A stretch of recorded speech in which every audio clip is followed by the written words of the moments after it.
Hello, and welcome to The Sleepy Owl, a cozy nook where you can gently unwind and drift into a peaceful night's rest. Tonight, we're sharing another soothing story, one that can help settle your mind and foster a feeling of quiet calm. But first, let's take a moment to prepare our bodies and minds for a tranquil, rejuvenating sleep. Settle in comfortably, and with each slow inhale and gentle exhale, allow the day's worries to gradually fade away. It can be challenging to pull away from the day's busyness, particularly as bedtime approaches. Yet remember, the less we stress over falling asleep quickly, the easier it becomes for our minds to release any tension. Let the gentle rhythm of your breath carry off lingering concerns, and let tonight's story be your guide toward deep relaxation. Now make yourself comfortable and let the warmth of the sleepy owl envelop you. Enjoy the story, and may you find a restful, peaceful slumber here in our little nighttime sanctuary.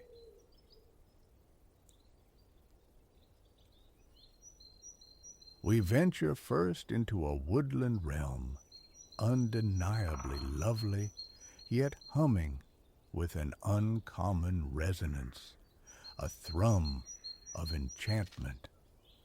Let us journey there, seeking the singular beings who claim this sanctuary as their own. Within the depths of a sorcerous wood, where emerald ferns unfurl amidst clusters of violet asters across the opulent forest floor, creatures of myth dwell. Their sanctuary lies nestled in a hidden garden, a place of perfumed air and venerable trees. Concealing its entrance, a colossal drape of ivy cascades swaying gently. Here, verdant blades of grass, rooted in moss-laden earth, ascend ever higher, weaving themselves into a secondary canopy, rendering the arched passage to the secret garden nigh invisible, precisely as its inhabitants prefer. Yet, despite such meticulous concealment, seekers of adventure and lore have occasionally slipped past the garden's threshold. Drawn by whispers of legend, they somehow circumvented the vigilance of the mythical sentry tasked with guarding the way. Ethelgard, the gate sentinel of this secret garden, possesses the visage of a feline, the majestic pinions of a falcon, and the powerful frame and tail of a lion. Its eyes, large and luminous, hold irises of molten gold surrounding night-black, almond-shaped pupils. Though formidable teeth and claws serve as deterrents to interlopers, this guardian harbors a gentle spirit, incapable of harming even the smallest insect. Its placid demeanor and kind gaze belie a latent power, the ability to weave spells that could strip humans of their very names should the need arise. Ethelgard stands as one of the earliest entries in the forest's bestiary. This tome, bound in aged leather with gilded script adorning its cover, rests protected beneath a glass cloche upon a stone plinth within the rose garden.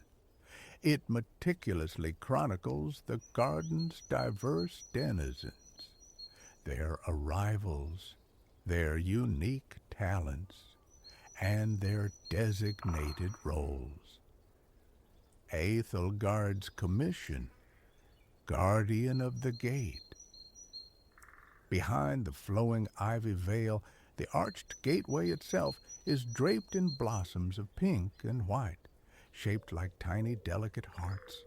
Forged from wrought iron into elaborate configurations, the gate displays intricate tableaux, rabbits, foxes, and deer cavorting amidst twining vines and blooms.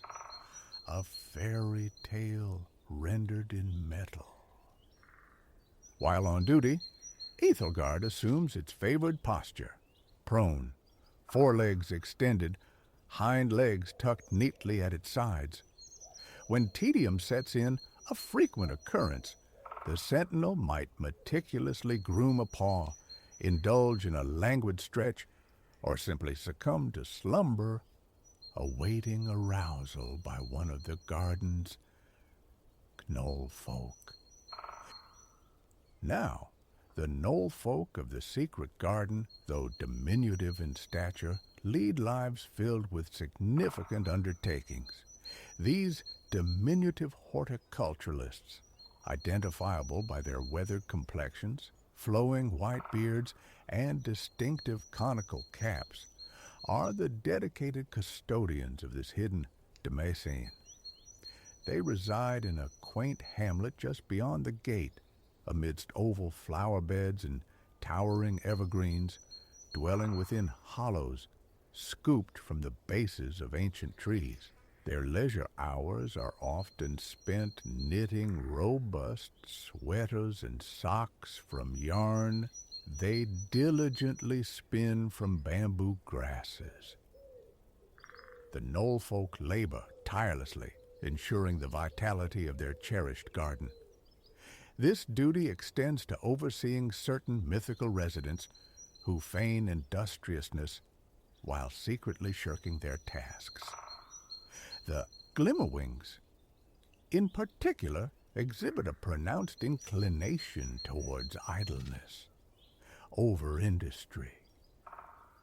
These fey, elf-like beings inhabit a neighboring meadow where larkspurs gleam like scattered blue stars.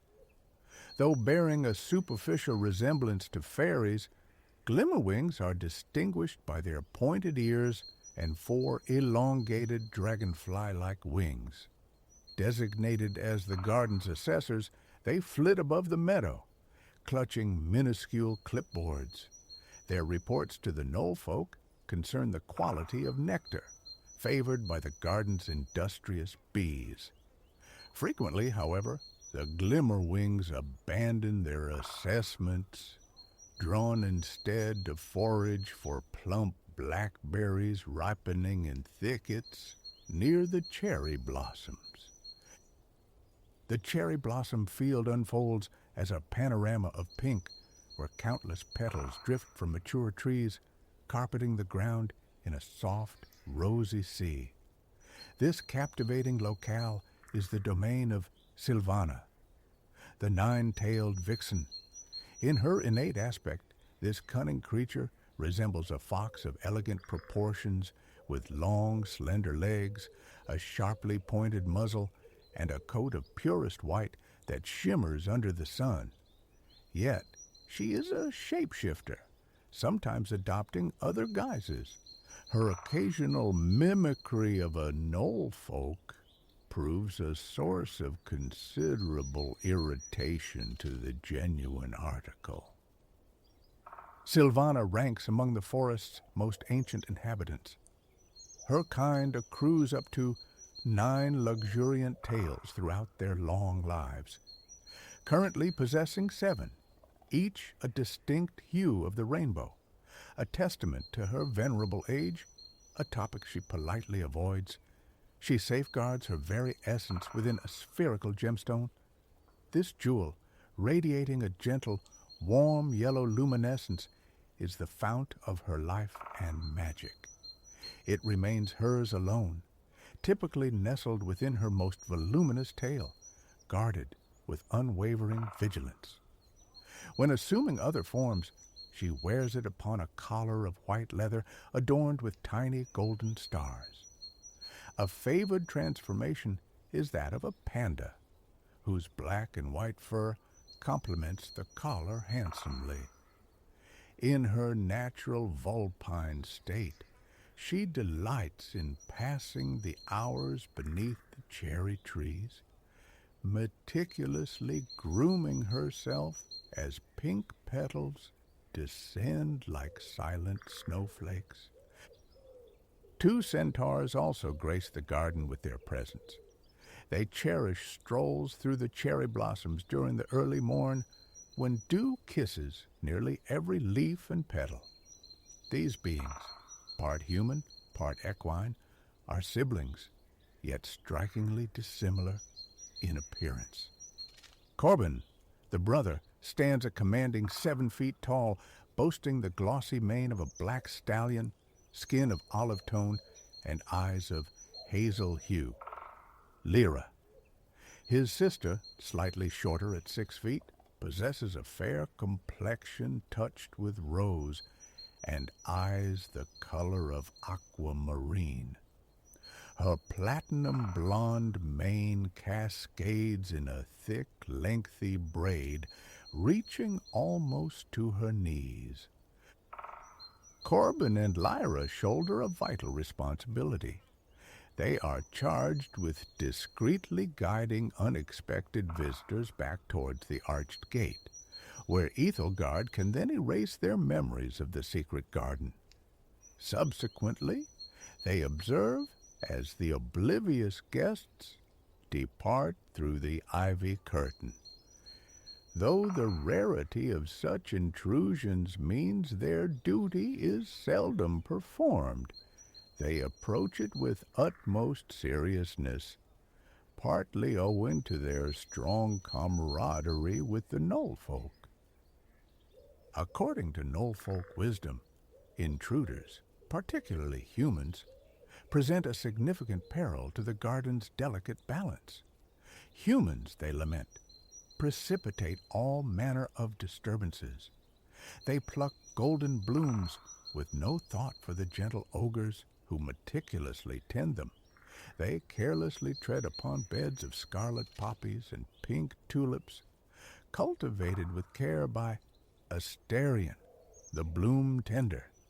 This imposing figure, a man with the head of a bull and a long brown tail, wields a silver axe not for aggression, but for his horticultural labors. He invests years nurturing his floral charges and sighs profoundly when they are trampled underfoot. The Knoll folk find it perplexing that some of their mythical companions share lineage with humans, yet those creatures possess a greater understanding. They recognize that most humans are driven by curiosity rather than malice. Still, some Knoll folk question whether the gentle Ethelgard remains suitable for gate duty. Perhaps Asterion himself, they muse, might prove a more effective deterrent against outsiders. To deliberate this matter, the Knoll folk convened a council of elders, occasionally gathering in a circular clearing amidst a field of daisies. On this day, the question of Ethelgard and its role resurfaced. One Knoll folk elder, her pointed hat pulled so low it obscured her eyes, argued that the sentinel was no longer fit for purpose. Her attire, a white dress, yellow belt, and green hat, mirrored the daisy field's colors precisely, prompting speculation among her peers about the deliberateness of her choice. This elder asserted that humans had begun to discern the ways of sphinx-like guardians. Aware of the creature's irresistible compulsion to pose riddles, humans now bargained. Passage granted in return for solving a conundrum. However, the presiding elder held a contrasting view. Perhaps, he proposed, the solution lay not in dismissing Ethelgard, but in arming it with more challenging enigmas, true perplexities that would confound even the sharpest human minds. Yet, when the elder in white requested an example, the head Knoll folk's brow furrowed. Devising rhymes sufficiently cunning to baffle clever humans and bar their entry proved elusive. "Allow me an attempt," volunteered a knoll folk clad in a blue tunic and black hat, stroking his lengthy beard. "I am black of eye, I am bright of hair," he recited. "My feet hold fast within the ground. I adore the sun upon my face and follow it around. What am I?" The assembled knoll folk shook their heads collectively. "A sunflower," they chorused. The riddle was transparently simple. After sober reflection, the knoll folk conceded that their expertise was too deeply rooted in horticulture. Humans would invariably decipher their nature-based riddles. "Best to leave Ethelgard where it is, at the gate," concluded the head elder. All factors considered, the sentinel remained the most adept at managing the curious humans drawn into the magic forest. Furthermore, it alone possessed the unique enchantment required to erase memories of their visit, should circumstances demand it. With the matter settled, the knoll folk dispersed, returning to their tree root hollows or their meticulously tended garden plots. When not luxuriating beneath the cherry blossoms, Silvana fulfills her duty as the garden messenger, relaying the knoll folk's directives to other mythical inhabitants. Her first destination, the topiary garden, where Trivium, the hedge sculptor, spends his days transforming dense green shrubs into fantastic shapes. Trivium is arguably the most accomplished gardener of them all, a fact that might seem surprising given his composite nature. He possesses 3 distinct heads, one of a goat, one of a lion, and one of a serpent, each prone to its own opinions.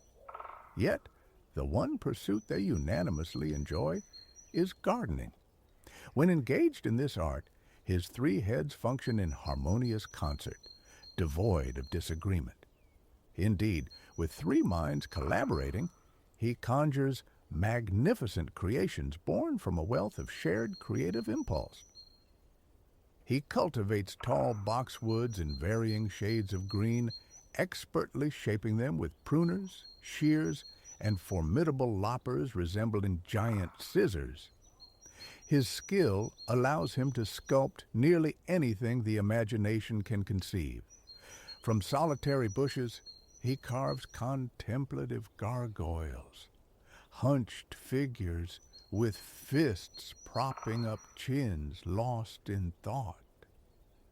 From broad hedges, he fashions jovial trolls, their long bushy hair standing on end.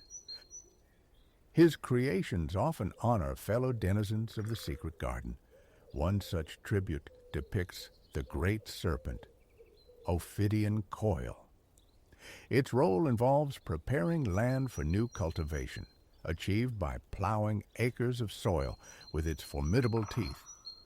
Trivium sculpts his serpentine friend coiled into a circle, mouth grasping its own tail.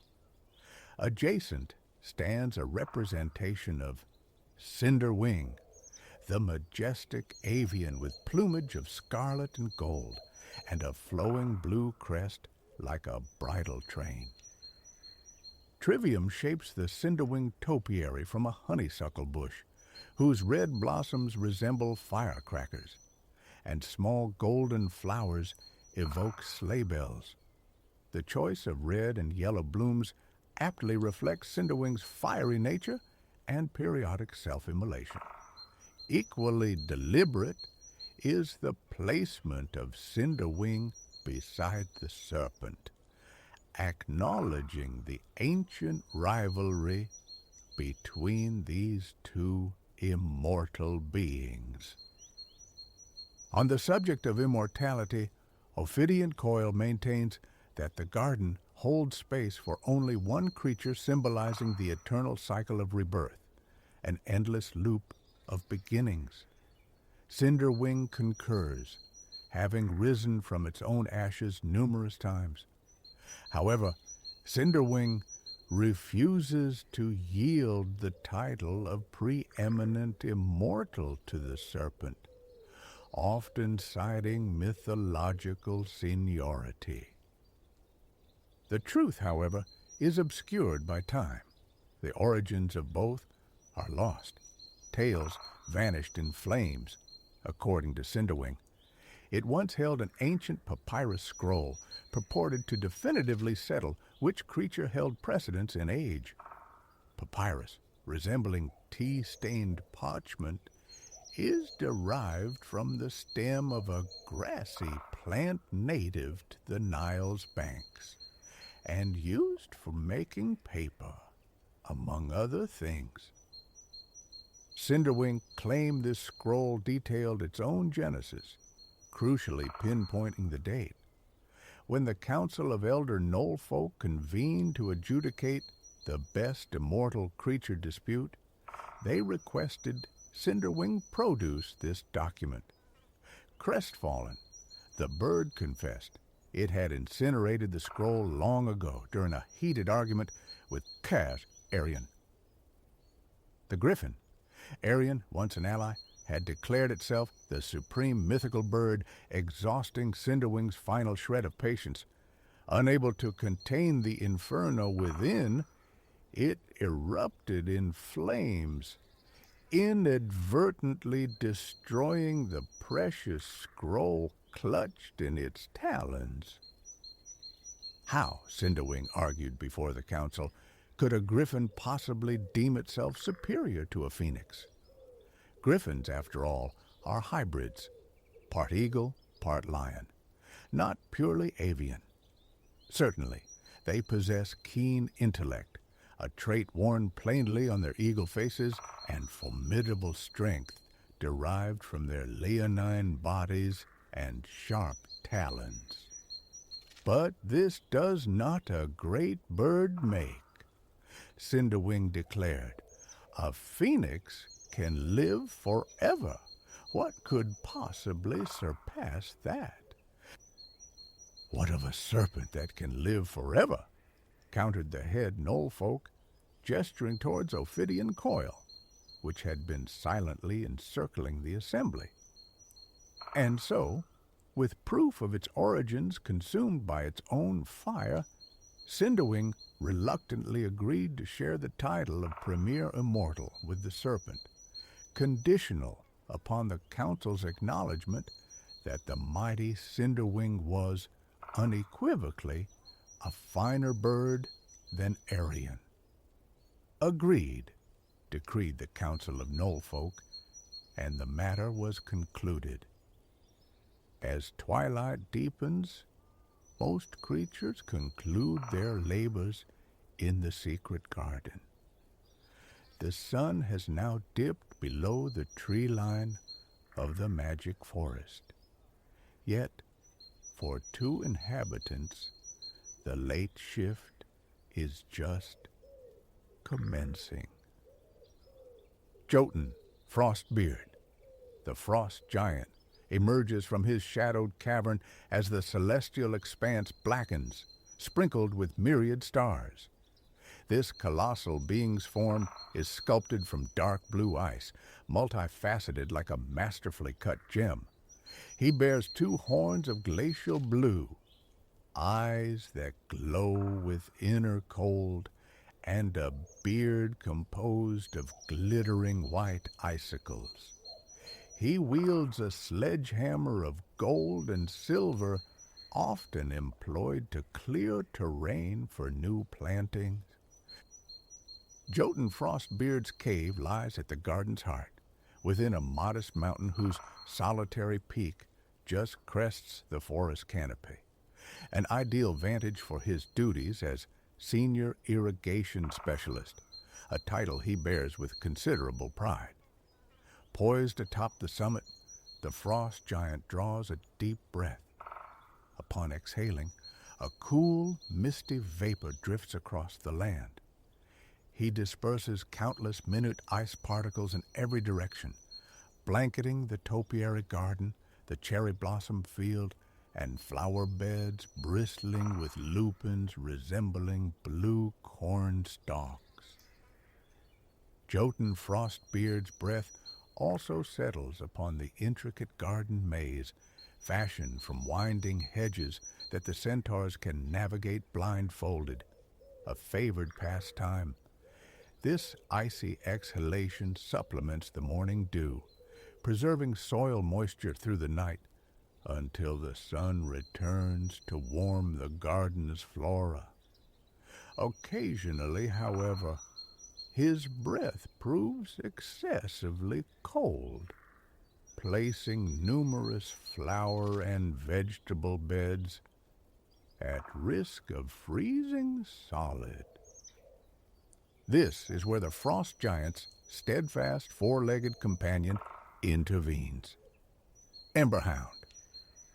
Of the secret garden is a cheerful, three-headed, fire-breathing canine with gentle blue eyes, a sleek gray coat, and a spiky draconic tail. In ages past, Emberhound guarded the portals to the underworld. Now, he faithfully serves as the garden's official warmer. Each night, he pads silently amongst the plants, sniffing out sectors vulnerable to the encroaching frost. Upon locating such an area, he lies down, curls into a comforting ball, and radiates such profound warmth that all vegetation within a mile radius revives, rescued from its icy torpor. On nights when his warming services are not required, Emberhound pays a visit to Ethelgard at the garden gate, treading softly on all fours to avoid disturbing the slumbering knoll folk. Emberhound and Ethelgard forged a swift friendship, bonded by their shared history of guardianship. The three-headed dog, after all, understands security intimately, having defended the underworld's gates for millennia. The two companions converse beneath the arched gateway, the crimson flowers overhead now muted to gray by moonlight. Ethelgard rests in its customary pose, forelegs outstretched, hind legs tucked. Then it voices a new riddle taking shape within its mind. "I sound like a place where roses and daisies might go to sleep," it murmurs. "It is not humans who count sheep here, but dandelions, daffodils, and mythical creatures like you and me. What am I?" Emberhound grins, its three heads nodding slightly. "A flower bed," it replies.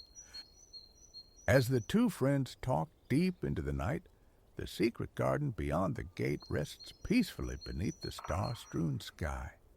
Within it, contented knollfolk are nestled in their beds, dreaming of white lilies, murmuring streams, and amicable, mythical beings bathed in the serene light of a beautiful moon. December's deep velvet clung to the frosted window pane, yet Ilara surfaced from sleep effortlessly on the morning of the 13th.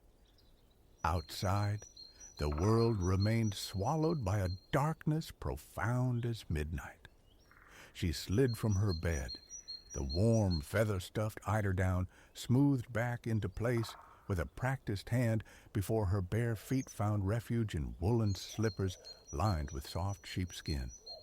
A deep inhalation drew in the air, thick and fragrant with saffron, plump raisins, the yeasty promise of baking dough, and the robust aroma of brewing coffee. Ilara descended the stairs, of phantom's tread avoiding the one riser known for its betraying groan, careful not to disturb her grandmother or sister slumbering above. The kitchen, however, pulsed with quiet life. As Alara entered the brightly painted space, her mother, Ingrid, was drawing forth a tray of fresh lusicata from the oven's embrace, the saffron bun studded with dark jewels of raisins. Steam bloomed against the window glass, momentarily obscuring the pre-dawn gloom. Lars, her father, stood sentinel over the stove, coaxing a strong, dark brew from coffee grounds, his daily ritual before departing for the clang and heat of the smithy. In a cradle nestled at the corner, Kale, Alara's infant brother, offered soft, contented gurgles. A bundle of birch twigs lay across the scrubbed kitchen table, sharing space with the Advent wreath, while a paper star gleamed softly in the window. Christmas whispered just beyond the horizon. Warm smiles greeted Alara from both Ingrid and Lars. This day held a special resonance for all of Vastiana, indeed for all of Sweden. But for Alara, it shimmered with a unique significance. Today, she carried the honor of embodying Saint Lucia in the evening's awaited procession. Sina, her grandmother, materialized in the kitchen doorway, her own smile mirroring the others. She ruffled Alara's fair hair, a fleeting, affectionate gesture, before settling near the ceramic stove that radiated a comforting warmth throughout the room. Last to emerge was Freya, Alara's younger sister, tumbling down the stairs and appearing in the doorway clutching her cherished red-painted wooden horse, her hair a charming map of sleep. Her eyes widened, taking in the fully awake assembly. A shared understanding dawned. On St. Lucia's morn, the final riser earned the playful title of Lucy the Loose, and a gentle tap from the birch switch. A giggle escaped Freya. She was the tardy one today. Ingrid, laughter already crinkling the corners of her eyes, reached for the twigs. Freya darted around the table, a merry chase ending with a light tap on her legs, and Ingrid folding her into a warm hug. Gathered together, the family commenced the day's special breakfast. The luscicatter were buttery perfection, golden crescents whose faint spice of saffron danced upon Alara's tongue. She carefully tore a tiny morsel for little Kale, not yet a year old, for whom this would be a very first Lucia day. Sina, who had witnessed nearly 80 such mornings, often recounted how, on her own 13th Lucia day, she too had been chosen to lead the town's procession. Freya, her saffron bun dispatched, voiced the question lingering in many young minds. Why this particular day for St. Lucia? Alara, privy to the lessons learned at school, began the tale. St. Lucia, she explained, was a young woman near Alara's own age, dwelling long ago in Siracusa, a sun-drenched city on the Italian island of Sicily, cradled by the distant bright blue Mediterranean. It was an era devoid of street lamps, oil lamps, certainly electricity, a time when professing Christianity courted grave danger. To evade persecution, many devout souls sought sanctuary in the catacombs, a labyrinth of tunnels snaking beneath the city. There they found safety, though often little sustenance. Lucia, possessed of a compassionate heart, could not abide their hunger and thirst. Under cover of night, she filled her apron and pockets with provisions and crept into the subterranean darkness. Needing her hands free to distribute the food, she could not carry a light. Instead, Atop her head, she wore a wreath woven from fragrant laurel, into which she fixed 4 candles. Their flickering flames illuminated her path through the oppressive gloom, and that, Elara concluded, was why each December 13th across Scandinavia, Lucia's benevolence was remembered with grand processions, led by a young woman representing the saint herself, crowned with light. Still, Freya pressed, why December 13th? Why not the bloom of springtime or the height of summer? Elara chuckled. Summer was reserved for midsummer's revelry, for picnics under the midnight sun and dancing around maypoles adorned with flowers. Yet, considering further, she admitted uncertainty about the specific timing. In the old times, Sina interjected, her voice carrying the weight of generations, these long December days tested the people of Sweden. The cold bit deep, and in lean years following poor harvests, food grew scarce. Some whispered that mischievous spirits roamed the midwinter nights. She paused, letting the image settle. That is why they craved light. Light banishes the shadows, the phantoms. Light offers solace.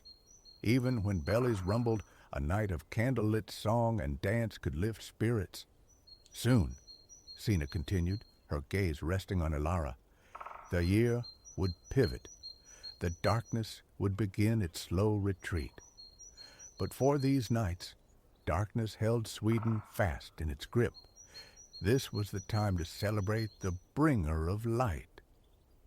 Elara, she finished, her tone imbued with gentle gravity. You have a vital task tonight, to bring cheer and warmth, to illuminate the deepest dark of the year. But first, Ingrid reminded them with practical warmth, came school. Bundled in their warmest attire, Elara and Freya strapped heavy snowshoes to their boots and ventured into the winter morning. Darkness still reigned, though the sky reluctantly yielded to a pale oyster gray. The red wooden schoolhouse, when they reached it, offered a welcome haven of warmth.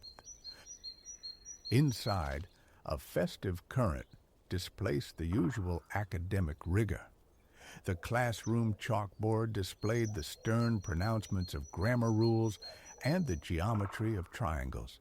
Yet no one, not even their teacher, Fru Lindgren, paid them heed. Today was wholly dedicated to readying for the evening's procession. A hum of purposeful activity filled the air as costumes took shape. Elara began weaving her crown, using pliable branches from the lingonberry bush thriving in the schoolyard. Lucia's wreath was traditionally fashioned from lingonberry, its evergreen leaves defying winter's grasp, symbolizing hope, spring, and the persistent cycle of life. As she worked, sap made her fingers sticky, and the crushed leaves released a sharp, verdant perfume, conjuring images of spring days to come, fields dotted with new lambs and the blue burst of forget-me-nots. Around her, classmates labored diligently. Girls painted candle holders, destined to walk behind their Lucia, clad like her in white but bearing a single flame. Boys affixed paper stars to slender wands, preparing to become star boys, complete with tall star-adorned paper hats. Younger children, already costumed, darted about outside the classroom, some dressed as Tomtenisar, Santa's elves, with pointed red hats and ears. Midday brought a fleeting appearance of the sun, a silvery disk veiled in cloud, its light thin and offering scant warmth, though it coaxed a glitter from the thick mantle of snow blanketing the village. By the time school concluded, however, the sun had already dipped low, surrendering the sky.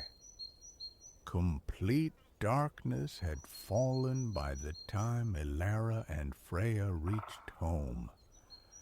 But their small cottage glowed, the kitchen warm and brightly lit.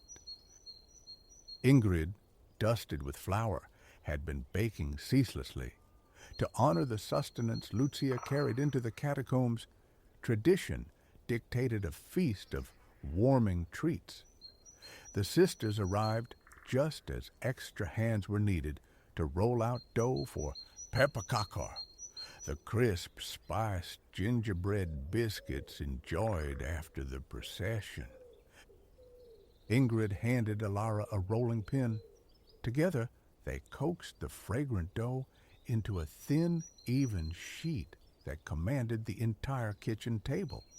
Then came Freya's turn, entrusted with a star-shaped cutter. Brow furrowed in concentration, she meticulously stamped out cookie after cookie, arranging them on a waiting tray. With the pepperkakor baking, Freya took up a wooden spoon, stirring meatballs simmering in creamy gravy on the stove. Elara and Ingrid, meanwhile, turned their attention to the vetekrans. The dough, having risen patiently in a warm corner all day, was gently stretched and thinned with careful fingers. They brushed it with melted butter, showered it with sugar, and sprinkled fragrant cinnamon and cardamom across its surface before rolling it into a log and joining the ends to form a ring. Ingrid's sharp knife made neat cuts partway through, and then she twisted and pulled sections away from the center, transforming the ring into an ornate, edible crown. The ginger snaps emerged from the oven, fragrant and perfect, making way for the pastry wreath. Elara blew on a warm snap, cooling it just enough to nibble its edge. Crumbly, buttery, delicious. Through the window, the sky deepened into a velvety expanse. Stars emerged one by one, silver pinpricks scattered across night's heavy fabric. The wall clock indicated 6:30. It was time. Baby Coil was swaddled warmly in woolen layers, his hands and feet encased in sheepskin mittens and slippers.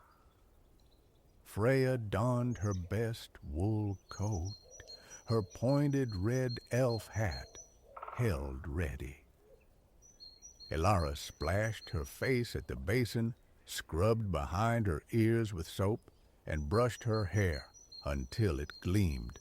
Reverently, she slipped into the clean white gown Ingrid had meticulously sewn over weeks.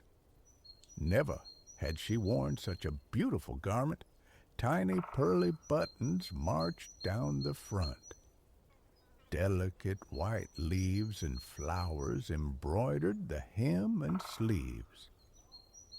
Ingrid helped fasten a crimson sash around her waist. The procession commenced at the schoolhouse, destined to meander through the narrow cobblestone streets before culminating at the town hall. The school classroom buzzed, crowded with children adjusting pointed ears or star-spangled hats. The girls from Elara's class stood ready and white, but only Elara wore the distinguishing red sash. Amidst the movement and chatter, a hush descended as the clock struck 7. Fru Lindgren raised a hand. The moment was upon them. Elara's stomach fluttered, a blend of exhilaration at the honor and a tremor of nerves. She hoped her head wouldn't wobble beneath the wreath's weight, hoped she wouldn't stumble on the icy cobbles, hoped the words of the special St. Lucia song wouldn't desert her. Silently she rehearsed. Natten går tunga fjät, rund gård och stuva, kring jord som sol förlät, skuggorna ruva. Då i vårt mörka hus stiger med tända ljus Sancta Lucia, Sancta Lucia. Now night walks grand, yet silent, around yard and cottage, o'er earth by sun forsaken, shadows linger. Then in our darkened house rises with lighted candles Saint Lucia, Saint Lucia. Fru Lindgren secured the lingonberry wreath in Ilara's hair. It felt substantial but manageable, anchored firmly with hidden pins remaining steady, even as Ilara tested it with small head movements. With the strike of a match, Fru Lindgren ignited the candles crowning Ilara's head. The other children gathered silently behind her, quiet as snowfall. Ilara offered a tremulous smile and stepped through the school door, leading the procession out into the schoolyard and towards the waiting streets of Vastiana. At the schoolhouse gate, Ilara allowed herself a swift glance backward. She saw the dark silhouette of the school against the deeper darkness of the forested hills beyond the village edge. She saw the school garden draped in profound snow, and she saw her classmates, ethereal in white, illuminated by the golden halos of their candles. A genuine smile touched her lips as she pushed open the gate and descended into the town. Both sides of the street thronged with villagers. Their faces were indistinct in the dimness, but their combined voices rose in song. The clear, high notes of the women, the deep resonance of the men, the reedest singing of children too small to march. Ilara focused on maintaining an even pace, neither too swift, lest the magic end too soon, nor too slow. As she walked, her thoughts drifted to Sina, treading this very path decades ago. She pictured Vastiana in those older days, how immense and consuming the winter nights must have seemed without ubiquitous lamps, how precious this candlelit ritual must have felt.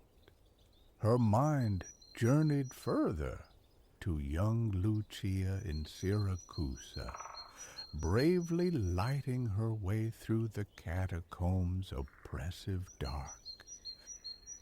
By the time the town hall emerged from the gloom, the repertoire of traditional carols had been exhausted. Only the Lucia Day song remained. Ilara sang it now, her voice clear and strong, rising into the night air, echoing over rooftops and towards the distant hills. With the uplifting melody and the myriad twinkling lights Ilara reflected, the night felt considerably less dark. The procession concluded, and the great doors of the town hall swung open, spilling warmth and light. Ilara stepped inside, her cheeks and fingertips flushed pink from the cold. Long tables within groaned under the weight of festive fare, buns, biscuits, pastries, smoked fish, new potatoes, coffee fragrant with cardamom, and steaming vats of glögg. The spiced mulled wine simmered for hours with raisins and almonds. Too young for glögg, Ilara warmed herself with a mug of spiced apple cider and a slice of Ingrid's Vetterkrans. Everyone sought her out, the mayor, neighbors, teachers, the women from her mother's sewing circle, the men who labored alongside her father at the smithy. Unanimous praise flowed. What a wonderful Lucia she had made. Once appetites were sated, tables were cleared, making way for the band. To the lively strains of fiddle and accordion, villagers took to the floor, swirling in waltzes and polkas.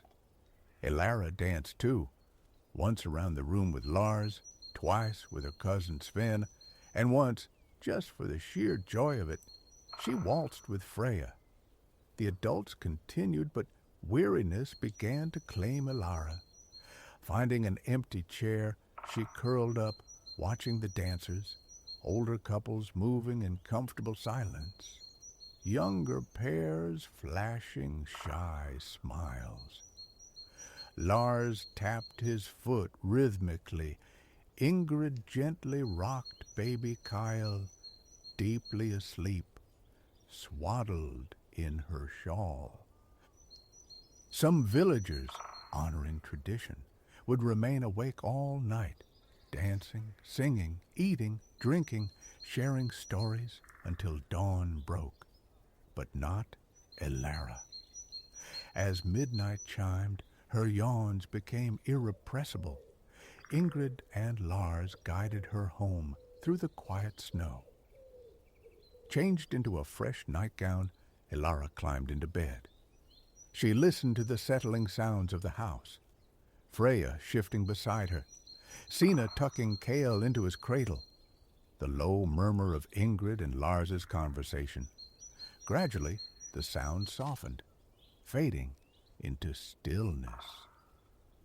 Sleep claimed the household. Elara felt exhaustion pulling at her, yet she resisted sleep for a few moments longer. She wanted to lie there, enveloped in warmth and comfort, replaying every luminous detail of the evening. The snow-covered streets, the resonant singing, the delicious scents wafting from the town hall, the transformative cheer and warmth cast by hundreds of candles against the winter dark. The year's longest nights lay heavy upon the village, but soon, incrementally, the darkness would yield. The nights would shorten, the days lengthen, the sun lingering a little longer with each visit. Soon the snow would melt, paving the way for spring, and eventually summer would return with its long, languid days. Elara settled back against her pillow, her thoughts filled with warmth and light, and drifted into sleep.